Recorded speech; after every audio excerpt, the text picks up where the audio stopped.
Now we're going to talk about making a pressing plan. A pressing plan is really important anytime you're making a complicated block that has a lot of different elements. If you've ever just pressed your pieces as you go and sort of hoped for the best, and then you get to the end and you have a whole bunch of pieces that don't go the right way, and you're trying to squish seams to the side, and it just sort of ends up a mess. All of that can be solved by creating a pressing plan. So I'm going to talk about all the different things I think about when I do a pressing plan, and then we're going to make a pressing plan for Lulee's garden that you can use during this course. I definitely recommend, though, that you grab another block or pattern that you have and think about how you would make the pressing plan for that, so that you can really make sure you understand the concept instead of just using the pressing plan that I'm helping you make. Okay, so first of all, I will start by either sketching out my quilt block, or in this case, I just printed a second copy of the coloring page. Since we have a coloring page, that'll work great. With patterns, a lot of times there will be a little block diagram that you could photocopy or something like that. But here I have the coloring block, and that will work perfect. So the first thing I do is I look for elements that I want to press a certain way. I find when I make flying geese that pressing the point flat always works better. So I'm going to start by drawing in a seam on all of those points. And I draw in the seam by just putting a line on the side where I want the seam to end up. So if you imagine, my seam allowance will actually be running along that edge. If I was pressing it to this side, I would have drawn a little line there. When I put the lines in the middle, that means it's just for that block. But then later on, I'll show you how I mark if it's going to cross multiple blocks. So now that I've put this here, the next thing I want to consider are the corner units. If you think of these as sort of one unit of 4, you'll notice that it's repeated here, here, here, and here. So there are 4 of them. Ideally, they would all be pressed in the same direction. That's going to definitely help me out. So what I'm going to do is I'm going to think, okay, if I press this here so that that one is up and this one is down and then this one is up, that will allow those to all lock together. Then if I come here, I see that this one is on this side, and I can press this one, the longer one, on this side. So I'm going to draw it like that to show that it is the one for this whole seam, versus this one just being for the seam from here to here, and this one for the seam from here to here. Now, I've created all of the seams in this corner, so I want to consider if I could copy the way that those are pressed for the other corners. So you have to kind of mentally turn it, if you will. So you'll see that this one is pressing that way, and when I sort of turn it, it would be up like that, and this one is down, so that's going to work out really well. And then if I turn this one, you can see that that one is on the outside, and then this one is on the inside. So that is going to be how I have those. The best thing to do is to sort of mentally turn it, but if you're having trouble with that, you can always just do yourself a quick little sketch to the side, tear it off your piece of paper, and physically turn it if you're having trouble kind of mentally turning it. Now we're going to keep going and see if I can do all of the corners the same way.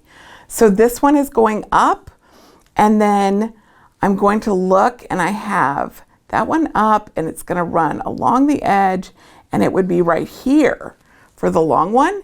And then I have this shorter one that is going to the outside. And so as I turn it, I need to kind of think about turning it, and it is going to come here. And then this one will come here. And then now that I've gotten 3 to work successfully, I can tell you that the last one will definitely work out. So I'm going to go ahead and mark those.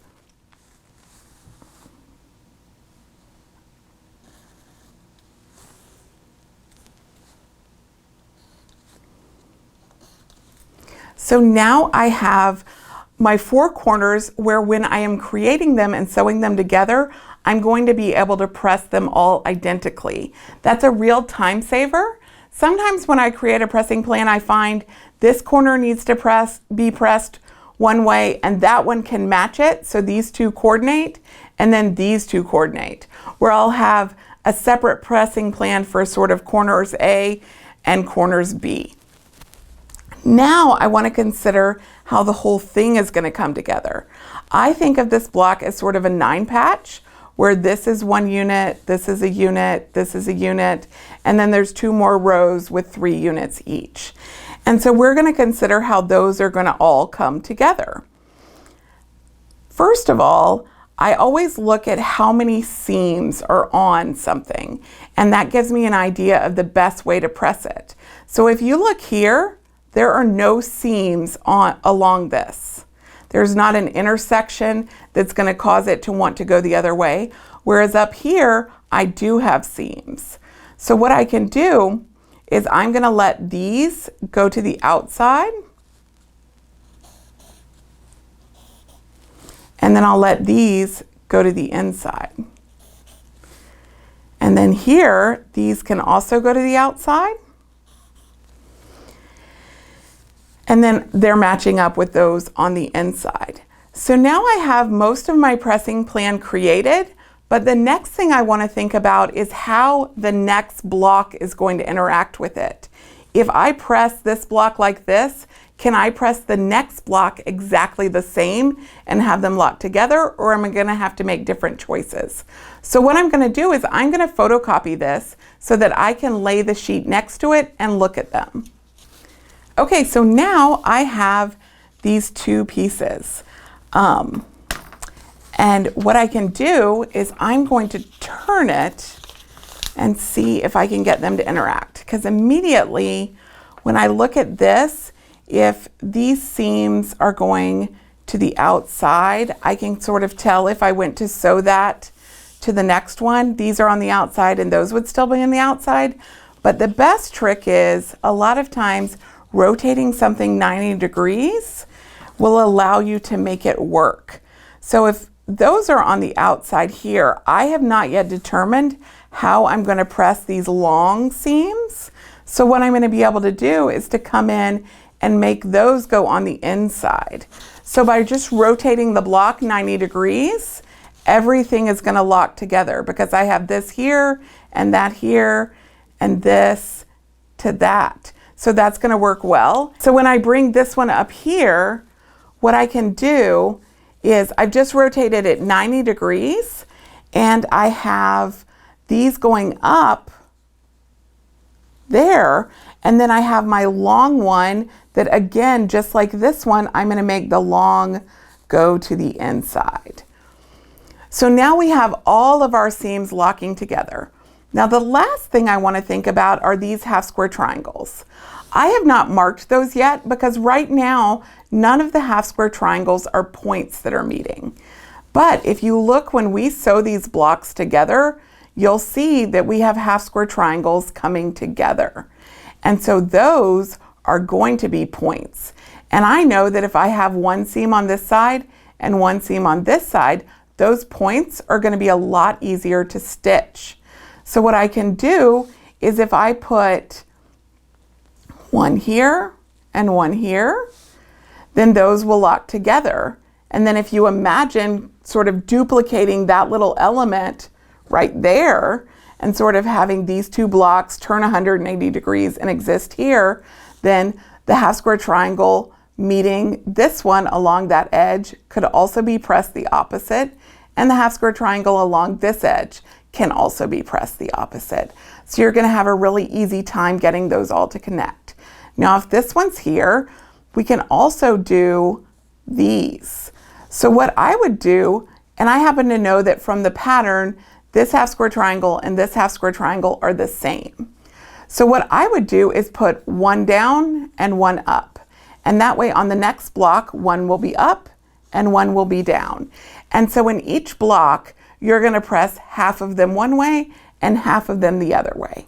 Now with these half square triangles, there are going to be 4 per block, but we're going to need half of them to be pressed one way and half the other way.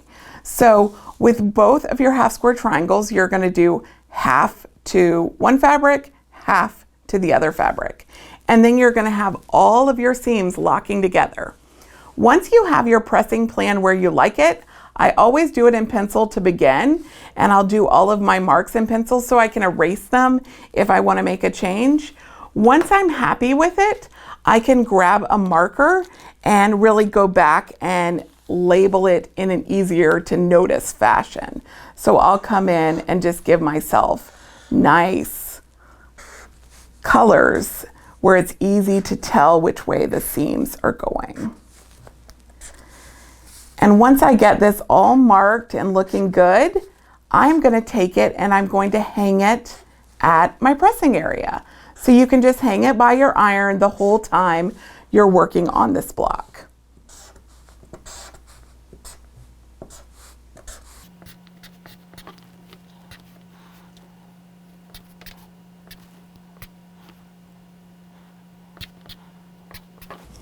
There we go. So we have the whole pressing plan ready, and I can just tape this up at my pressing area.